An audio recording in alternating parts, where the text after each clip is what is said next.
not a game, it's a rich thing. Saadat Ali changezi और फाहिर दोनों sir जोड़कर बैठे हुए थे। नूर बानो को इनके चुंगल से आज़ाद हुए 3 दिन गुजरे हुए थे। इस दौरान उन्होंने इसकी बाजियाबी के लिए हर मुमकिन कोशिश की थी, लेकिन कामयाबी नहीं मिली थी। इनके पास सबूत नहीं थे, मगर मजबूत इशारे थे जो कमाल की तरफ इशारा करते थे। फाहिर जोश से बोला, चंगेजी साहब, आप इतने बड़े असर रसूख के मालिक हैं, आईजी से बात क्यों नहीं करते? कमाल के ठिकाने पर छापा मारकर इस कमीनी को बाजियाब क्यों नहीं करा लेते? शाह जी, नादानी की बात मत करो, वो गंभीर लहजे में बोले। कमाल अकेला नहीं, दिलावर शाह जैसा सियासी बदमाश इसकी पिश्तपनाही कर रहा है। पुलिस के जरिए रेड करवाएंगे तो वो आग बगोला हो जाएगा, नूर को हमारे खिलाफ इस्तेमाल करेगा। मुझे इस वक्त से सबसे ज्यादा अंदेशा अपनी बदनामी का। वो कमीनी लड़की वैसे भी हमारे खिलाफ भड़की हुई है, इसे अपोजिशन की शय मिल गई तो मीडिया पर हमारे खिलाफ तूफान खड़ा हो जाएगा। इसलिए हिकमत अमली से निपटना होगा। हमारी हिकमत अमली तो इस नामुराद कमाल ने नाकाम बना दी है, इसने 50 लाख की ऑफर ठुकरा दी है। अब कौन सी हिकमत अमली अपनाएंगे? चंगेजी साहब सिगरेट का गहरा कश लेकर पुरसोच आवाज में बोले, अभी मात नहीं हुई, इतनी जल्दी मायूस मत हो, अभी मोहरे बाकी हैं, तुम देखते जाओ मैं कैसे चाल चलता हूँ। उन्होंने इंटरकॉम पर अपने सेक्रेटरी सफदर खान से रब्ता किया। सफदर साहब, जरा अपने साबिका साले साहब से मेरी बात कराओ। आपका मतलब है दिलावर शाह से? इसने तज्जुब से पूछा। जी हाँ, ये ख्याल रखो कि तुम्हारा वो सरकश बेटा इसके आसपास ना हो। दिलावर शाह से अकेले में बात करनी है। कुछ देर बाद इंटरकॉम का बजर बजा। सफदर ने दिलावर शाह से राब्ता कायम किया था। इसकी तहय्युर आमेज आवाज सुनाई दी, अपने चंगेजी साहब ज़हे नसीब, इस नाचीज को कैसे याद कर लिया आज? वो भारी आवाज में बोले, शाह साहब, मेरा ख्याल था कि तुम्हारे ज़ेर शाया परवरिश पा के तुम्हारा बांजा कुछ समझदारी सीख लेगा, मगर वो तो बड़ा नादान साबित हुआ है तो है चंगेज साहब, मेरे बांजे ने ऐसा क्या काम किया है? दिलावर शाह इस्तहज़ाइया अंदाज में बोला।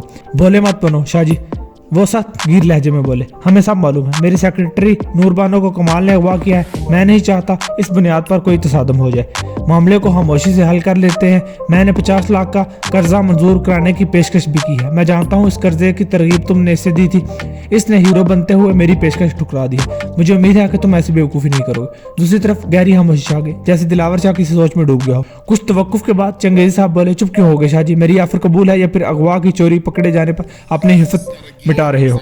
वो एक गहरी सांस लेकर बोला, मुझे मालूम नहीं था आपने कमाल को ऐसी कोई पेशकश की है। बज़ाहिर ये एक पुरकशिश ऑफर है, मगर कमाल एक जिद्दी नौजवान है। मैं इससे बात करता हूँ, फिर आपको हद में जवाब दूंगा। तुम बेशक अपने भांजे से बात करो शाह जी, बस ये सोचो कि ऐसे मौके बार बार नहीं मिलते। मैं हुकूमती वजीर हूँ, इसे बाजियाब कराने के लिए पुलिस के जरिए तुम्हारे ठिकानों पर रेड करवा सकता हूँ, मगर ऐसा नहीं चाहता। वो लड़की तुम्हारे लिए बेफायदा है, कमाल के काम की भी नहीं, क्योंकि वो फायर के निकाह में है। ऐसे में मुझे उम्मीद है कि तुम्हारा जवाब जज्बाती नहीं होगा, होशमंदी से जवाब दोगे। राब्ता मुनक़ता हो गया। दिलावर शाह बात खत्म कर गहरी सोचती नजरों से एक तरफ देखने लगा। इस वक्त इसके 2 खास बंदे सामने कुर्सी पर बैठे थे। इनमें से एक ने टटोलती नजरों से इसे देखते हुए कहा, सादत अली चंगेजी से ऐसी क्या बात हुई है कि आपके चेहरे से फिक्रमंदी टपक रही है? इसने मुख्तसर अल्फाज में गुफ्तगू बताकर कहा, कमाल ने मेरी मदद से लड़की अगवा कर ली। अब इतनी बड़ी पेशकश मुझसे पूछे बगैर ही ठुकरा दी है। कहीं उस लड़की से इश्क तो नहीं करने लगा? ऐसा नामुमकिन भी नहीं, क्योंकि वो लड़की बड़ी पटाहा है। ये पटाहा हम पर बम की तरह गिरेगा। दिलावर शाह तेज लहजे में बोला, वो शादीशुदा है, हुक्मरान जमात बंदे फार की बीवी है, वो कानून का सहारा लेकर हमारा जीना मुहाल कर देगा। आपकी क्या राय है? कमाल की बात मानकर ये पेशकश कबूल कर लीजिए। तुम सब जानते हो वो बड़ा खुदसर है, जिस बात का एक बार फैसला कर लेता है इस पर कट मरता है। मेरे पास एक मनसूबा है, इस पर अमल करते हुए हम अपना फायदा भी हासिल कर लेंगे, कमाल के रद्द अमल से भी बच जाएंगे। वो अपने हाथ बंदों को सरगोशी के अंदाज में मनसूबे के बारे में बताने। वो तीनों सर जोड़े इस मनसूबे की जुज़ियात पर गौर करने लगे। दिलावर शाह ने कमाल को फोन करके फौरन अपने पास हाजिर होने की हिदायत दी।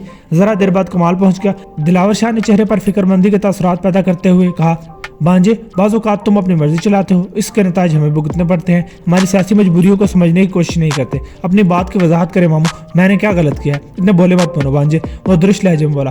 पहले तो तुमने फाहिर अली सैयद जैसे बाअसर सियासी रहनुमा की बीवी को अगवा किया, यहाँ तक कि मैंने तुम्हारा साथ दिया। अब आगे जब वो डील कर रहे हैं, एक पुरकश ऑफर पेश कर रहे हैं, तुम हम सब के फायदे के बजाय फिल्मी जज्बातियत का मुजाहरा कर रहे हो। इतना बड़ा फैसला लेने से पहले मुझसे मशवरा करना भी गवारा नहीं किया। ये सब क्या है? कमाल जोश से बोला, आपका मतलब है मामू मैं 50 लाख की खातिर एक मजलूम लड़की को इन दरिंदों के हवाले कर दूं? बिल्कुल नहीं मामू, नूर बानो ने मुझ पर भरोसा किया है, मैं इसके भरोसे को नहीं तोड़ सकता। दिलावर शाह समझ गया कि कमाल खान दलील से बात नहीं समझेगा। इसने मनसूबे के मुताबिक कहा, फिक्र मत करो, कोई तुम्हें मजबूर नहीं करेगा, बस एक मसला है, सादत अली चंगेजी और शाह जी के पास कानून की मदद हासिल करके यहाँ रेड करवाने का ऑप्शन मौजूद है। میں نے پارٹی کی ہائی کمان سے بات کی ہے، ان کی ہدایت کی روشنی میں یہ فیصلہ کیا ہے کہ تم لڑکی کو یہاں سے لے کر نکل جاؤ، کالی پہاڑی کے پاس ہمارا جو خفیہ ٹھکانہ ہے وہاں منتقل ہو جاؤ، یہ علاقہ بھی تو محفوظ ہے ماموں۔ میری یادداشت کے مطابق آج تک پولیس نے ادھر چھاپا نہیں مارا ہے۔ اس دفعہ معاملہ دوسرا ہے، ایک بااثر شخص کی بیوی کا اغوا کا چکر ہے۔ قانونی طور پر ہماری پوزیشن بہت کمزور ہے، الیکشن قریب ہے، حکمران جماعت ہمارے خلاف میڈیا ٹرائل کرے گی، اس لڑکی کے اغوا کو لے کر ہمیں بدنام کرے گی اور اس کے لیے انکار مت کرو۔ اس نے کہا ٹھیک ہے ماموں، میں آپ کو مزید کسی آزمائش میں نہیں ڈالوں گا، یہ بتائے کب وہاں منتقل ہونا ہے؟ کل تک یہیں رہو، میں پہلے تم دونوں کے تحفظ کو یقینی بناؤں گا، پھر جانے کا وقت طے کروں گا۔ کمال نہیں جانتا تھا کہ اس کا ماموں 50 لاکھ روپوں کی زبان بول رہا ہے۔ سعادت علی چنگیزی اور اس کی پارٹی سے سیاسی اختلافات ان 50 لاکھ کی رقم کے نیچے دب گئے ہیں۔ کمال وہاں سے اٹھ کر نور بانو کی طرف آیا تاکہ نئی صورتحال سے آگاہ کرے۔ اس کے جانے کے بعد دلاور شاہ نے چنگیزی صاحب کو فون کیا، چنگیزی صاحب میرا بانجا حسب توقع آپ کے آفر ماننے کو تیار نہیں ہے، اب میں اپنے انداز میں اس معاملے کو ہینڈل کروں گا، یوں سمجھ لے آپ کی ڈیل اب مجھ سے ہو رہی ہے، 50 لاکھ کا قرضہ اب میرے نام پر منظور ہوگا، کل تک آپ میرے نام کے کاغذات تیار کرائیں گے، اپنا اثر و رسوخ استعمال کر کے بینک سے منظور بھی کرائیں گے، کل شام کو لڑکی آپ کے پاس ہوگی، میں تم پر اعتبار کرتا ہوں شاہ صاحب، تم ضروری کاغذات میرے پاس بھجوا دو، کل تک بینک تمہارے نام 50 لاکھ کا قرضہ منظور کر لے گا، اب میری تسلی کرا دو، یہ بتاؤ کہ اپنے سرکش بانجے کو رام کیسے کرو گے؟ آپ بے فکر رہیں، اب اسے رام نہیں اپنے دام میں لاؤں گا، میں نے پارٹی کی ہائی کمان کا حوالہ دے کر اسے راضی کر لیا ہے کہ وہ لڑکی کو یہاں لے کر دوسرے خفیہ ٹھکانے کی طرف چلا جائے، ایک طرح سے اس لڑکی کو تشتری میں رکھ کر آپ کے سامنے پیش کر رہا ہوں، آپ اچھی طرح جانتے ہیں راستے میں کس طرح ان کا راستہ روکنا ہے۔ یہ بتاؤ وہ دونوں کس ٹھکانے کی طرف جائیں گے اور وقت کون سا ہوگا؟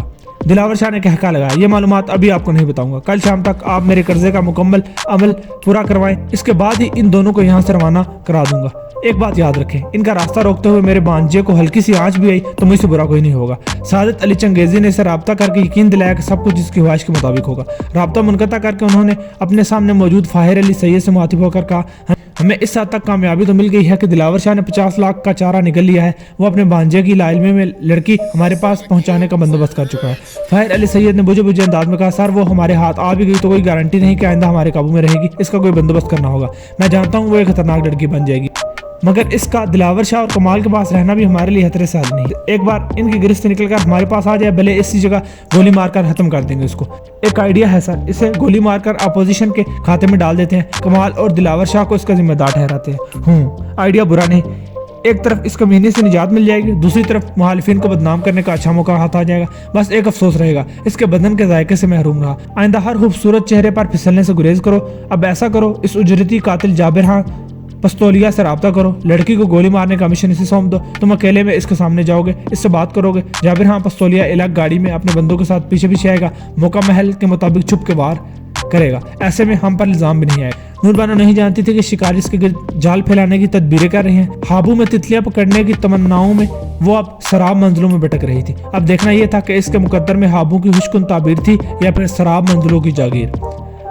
یہ اگلے دن شام کی بات ہے، سورج ڈھلنے لگا تھا، دلاور شاہ نے کمال کو ہدایت کی کہ کالی پہاڑی کے خفیہ ٹھکانے کی طرف جانے کی تیاری کر لے۔ کمال نے پہلے ہی سے نور بانو کو اس کے بارے میں بتا دیا تھا، وہ دونوں ہی میرون رنگ کے پیجاروں میں سوار ہو گئے، پیجاروں کے شیشے سیاہ تھے، دلاور شاہ نے ایک دوسری گاڑی میں اپنے ہاس گرگے بھی ان کے ساتھ کر دیے۔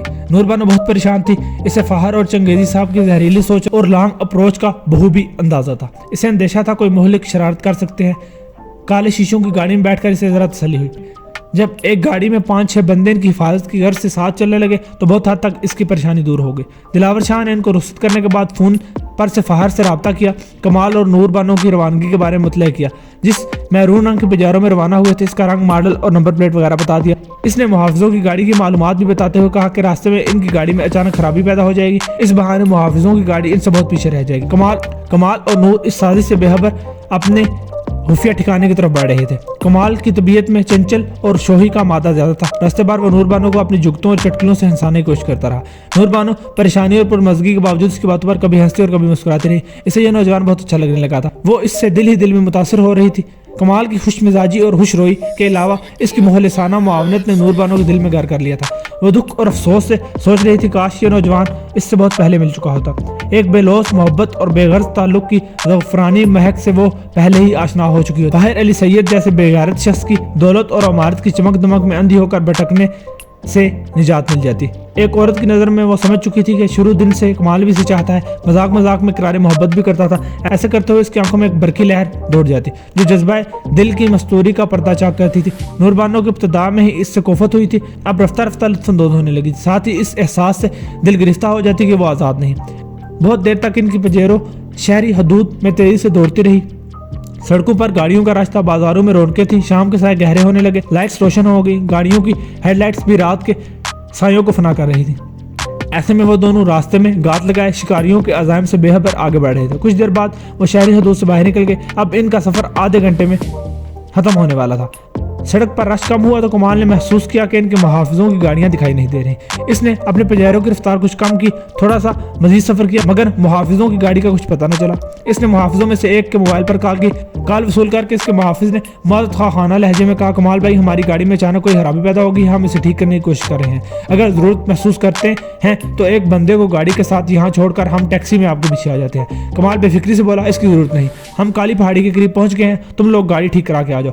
फोन मुनक़ता करके इसने सर घुमाकर नूरबानो की तरफ देखा। मुहाफिजों की गाड़ी के बारे में सुनकर वो कुछ परेशान से नजर आने लगे। कमाल हंसते हुए बोला, हौसला रखो, कुछ नहीं होगा, तुम तो हर वक्त परेशान दिखाई देती हो, गोया मैं तुम्हें भगा कर लेके जा रहा हूँ। वो गहरी सांस लेकर बोली, सादत अली चंगेजी और फहद जिस कमाश के लोग हैं, परेशानी फितरी बात है, अल्लाह खैर करे, आगे का सफर भी हैरियत से हो। इसी वक्त पीछे से गाड़ी ने उनको ओवरटेक किया। थोड़ा सा आगे जाकर सड़क पर तिरछी होकर रुक गई। कमाल ने इसरारी तौर पर ब्रेक जोर से दबाया। इनकी पेजेरो के टायर जोर से तारकोल की सड़क पर रगड़ खाते हुए रुक गए। नूरबानो का दिल उछलकर जैसे हल्क तक आ गया। हेडलाइट्स की तेज रोशनी में सड़क पर तिरछी खड़ी गाड़ी की फ्रंट सीट पर इसे फहर की नहुसत भरी सूरत दिखाई दी। कमाल का जिस्म भी एकदम तन गया। इसने फौरन ग्लव कंपार्टमेंट में रखा पिस्तौल बरामद करके अपने हाथ में थामा। जल्दी से इसका सेफ्टी कैच हटाया। साथ ही नूरबानो से कहा, घबराओ मत, ये हबीस हमारा कुछ नहीं बिगाड़ सकेगा। इसी वक्त फाहर बुलंद आवाज में बोला, इस वक्त तुम दोनों बहुत सी बंदूकों के निशाने पर हो, अगर कोई पागलपन दिखाया तो मुफ्त में मारे जाओगे। कमाल ने चिल्लाकर कहा, शाह जी, मैं नहीं जानता हमारी मुखबरी किसने की है, जरूर हमारे किसी गद्दार ने अपना ईमान बेच दिया है, इसे तो मैं बाद में देख लूंगा, पहले तुम सुन लो। बंदूकों की धमकी देकर ये मत समझो कि हम तुम्हारे आगे सर झुकाकर बैठ जाए। इस वक्त दोनों तरफ गाड़ियों की हेडलाइट्स ऑफ हो गई। इस वीरान सड़क पर कोई गाड़ी नजर नहीं आ रही थी। फहर बोला, ज्यादा हीरो मत बनो कमाल, शराफत से इस कमीने को मेरे हवाले कर दो, तुम्हें जाने दे देंगे, वरना अंजाम बहुत बुरा होगा। मुझे अंजाम से मत डराओ कमीने, इसने गर्ज कर कहा। याद रखो मेरे पीछे मेरे साथी दूसरी गाड़ी में आ रहे हैं, मुझे जरा से भी हराश आई तो मेरा मामू दिलावर शाह तुम्हारी जिंदगी अजाब बना देगा। अचानक ही गाड़ी के दाएं बाएं से तर फायरिंग हुई। उनके पजेरो के चारों पहिए हल्के धमाकों से फट गए। फाहिर चिल्लाकर बोला, ये तुम्हारी धमकी का जवाब। एक तरफ मेरी बीवी को वर्गला कर अगवा किया है, ऊपर से सीना जोर भी दिखा रहे हो। नूरबानो से कहते हो कि वो गाड़ी से उतरकर मेरी तरफ आए, मैं 5 तक गिनूंगा, अगर मेरे हुक्म पर अमल ना किया गया तो मैं गोलियों से भून डालूंगा। नूरबानो फटी फटी नजरों से अंधेरे में फाहिर को देखने की कोशिश कर रही थी। वो दिखाई नहीं दे रहा था, मगर इसके भयानक अजाइम, इसकी धमकी अमेज बातों और इसके बंदों की फायरिंग से साफ जाहिर हो रहे थे। इसने शिकस्ता सी आवाज में कमाल से कहा, इस बज़ात ने हमें बुरी तरह घेर लिया है। कमाल, पता नहीं दोनों जानिब इसके कितने कुत्ते होंगे। उन्होंने जिस तरह हमारी गाड़ी पर फायरिंग की है, इससे उनके इरादे भी जाहिर हो रहे हैं, बेहतर है इसकी बात मान ले। कमाल पुरअज़्म लहजे में बोला, वो कमीना हमारा कुछ नहीं बिगाड़ सकता। नूरबानो, तुम गाड़ी में बैठी रहो, मैं इसका सामना कर सकता हूँ। हरगिज नहीं, वो तेज लहजे में बोले, अब मेरा और इस बेगैरत का फैसला कौन सामना होगा, तुम मेरे लिए अपनी जान खतरे में मत डालो, जिद मत करो। नूरबानो, वो गुस्से से बोला, तुम कमजोर हो, इसकी गिरफ्त में आ जाओगी, मैं इससे मुकाबला कर सकता हूँ, मुझे इतना कमजोर ना समझो, मैं इस कुत्ते का मुकाबला करना जानती हूँ। वो धीरे से हुर्रा कर बोली। इसके साथ ही झपट कर कमाल के हाथ से पिस्तौल ले लिया। इसका सेफ्टी केस कमाल ने पहले ही हटाया हुआ था। वो गाड़ी का दरवाजा झटके से खोलकर बाहर आ गई। सड़क पर खड़ी होकर चिल्लाकर बोली, फाहिर, मैं गाड़ी से बाहर आ गई हूँ, अब तुम्हारी तरफ बढ़ी हूँ, तुम भी गाड़ी से उतरकर सामने आओ। इसका कहकहा गूंजा। इसी तरह चली आओ मेरी बुलबुल, तुम्हारी बेवफाई के बावजूद मैं अब भी तुम्हारा दीवाना हूँ। दोनों गाड़ियों के बीच 15-20 गज का फासला था। वहां अंधेरा इतना था कि हर शय साया दिखाई दे रही थी। नूरबानो भी अंधेरे में गाड़ी की तरफ बढ़ने लगी। आधा फासला तय किया, फाहिर अली सैयद गाड़ी से उतरकर सड़क पर आ गया। वो इस्तेहज़ाइया लहजे में बोला, तुम क्या समझती थी भागकर हमसे दूर जा सकोगी? कमीनी, अब तो तुम धोबी के कुत्ते की तरह घर की रहोगी ना घाट की रहोगी, पहले जैसे ठाट बाट की बजाय अब ठोकरें खाओगी। वो इससे 5-6 कदम फासले पर रुक गई और खुश्क लहजे में बोली, तुम जिसे ठाट बाट कहते हो मैं इसे अजाब समझती हूँ। ये मत सोचो कि आकर सर झुकाकर तुम्हारी दलाली की दुकान चमकाऊंगी, हरगिज नहीं, मैं तुम्हारी हर बेगैरती का मुंह तोड़ जवाब दूंगी। फाहिर हल्के से गुर्राया, मैं जानता हूँ तुम कुत्ते की दुम हो, कभी सीधे नहीं होने वाले, तुम्हें वापस घर ले जाना एक तरह से मुसीबत को दावत देना है, इसीलिए तुम्हारी किस्मत का फैसला इसी वक्त होने वाला है।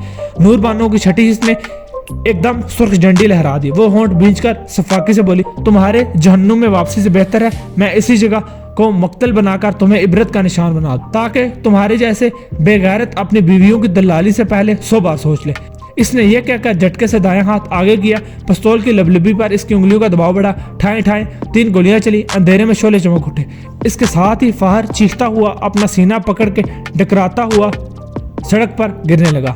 نور بانو کی فائرنگ اور فاہر علی سید کے گرنے تک 5-7 سیکنڈ گزرے تھے۔ اسی وقت سڑک کے بائیں دائیں سے تڑا تڑ گولیاں چلنے لگیں۔ بہت سی گولیاں نور بانو کے جسم میں پیوست ہو گئی، وہ کراہتی ہوئی سڑک پر گر پڑی اور ساکت ہو گئی۔ یہ گولیاں جابر علی کے پستول اور اس کے ساتھیوں نے چلائی تھیں، جنہیں اس مقصد کے لیے مقرر کیا گیا تھا۔ ان کی بدقسمتی کہ وہ فاہر علی سید کو بچا نہ سکے۔ ان کے گمان میں بھی نہیں تھا کہ نور بانو کے اندر انتقام کا آتش فشاں ابل رہا ہوگا۔ وہ سمجھ گئی تھی کہ شوہر اس کی عزت کا ہی نہیں، اس کی جان کا بھی دشمن بنا ہوا تھا، اس لیے اس کا انجام صرف موت تھا۔ بیچاری نور بانو ساری عمر اونچے محلوں کے خواب دیکھتی رہی۔ خوابوں میں تتلیاں پکڑنے والی نرم و نازک لڑکی شاید نہیں جانتی تھی کہ خواب حقیقت نہیں ہوتے۔ ان کی تعبیر کی تمنا میں اکثر نادان لڑکیاں خواب سرابوں میں بھٹکتی رہ جاتی ہیں۔